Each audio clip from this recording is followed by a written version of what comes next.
السلام علیکم ورحمۃ اللہ وبرکاتہ نحمده ونصلی علی رسولہ الکریم اما بعد۔ آج کا سبق سن لیجئے۔ آج کے سبق کی سرخی ہے قرآن سے دوستی کیجئے، پارٹ نمبر 46۔ عطا ابن ابی رباح رضی اللہ رحمۃ اللہ علیہ کہتے ہیں کہ مجھے رسول اللہ صلی اللہ علیہ وسلم کا یہ ارشاد پہنچا ہے کہ جو شخص سورہ یاسین شروع دن میں پڑھے اس کی تمام دن کی حوائج پوری ہو جاتی ہیں۔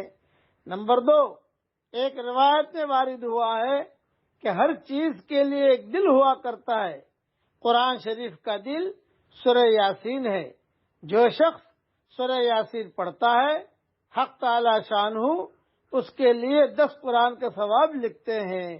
نمبر 3، ایک روایت میں آتا ہے کہ اللہ جل جلالہ عم والہ نے سورہ طٰہٰ اور سورہ یاسین کو آسمانوں اور زمین کے پیدا کرنے سے 1000 برس پہلے پڑھا۔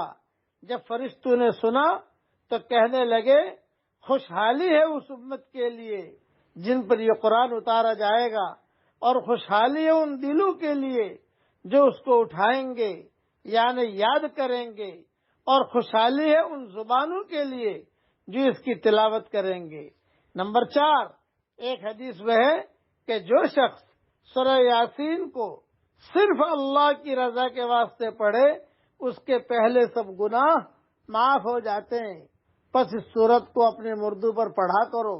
نمبر 5، ایک روایت میں آیا ہے کہ سورہ یاسین کا نام تورات میں معمہ ہے کہ اپنے پڑھنے والے کے لیے دنیا اور آخرت کی بھلائیوں پر مشتمل ہے، اور اس سے دنیا اور آخرت کی مصیبت کو دور کرتی ہے اور آخرت کی ہول کو دور کرتی ہے۔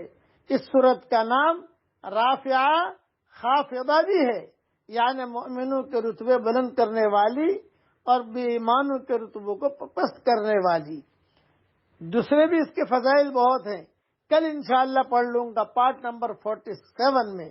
یہ سارا مضمون اور اس کے سارے حوالے میں نے میری کتاب نئی جو 26 صورتیں آئی ہیں اس میں ڈال دیے ہیں، صفحہ 115 پر دیکھ لیے جائیں۔ اب پڑھیے میرے ساتھ، اللہم انی اسألک من فجاءۃ الخیر واعوذ بک من فجاءۃ الشر۔ اے اللہ اچانک کا خیر مجھے عطا فرما اور اچانک کے شر سے میری حفاظت فرما۔ آمین۔ وآخر دعوانا ان الحمد للہ رب العالمین۔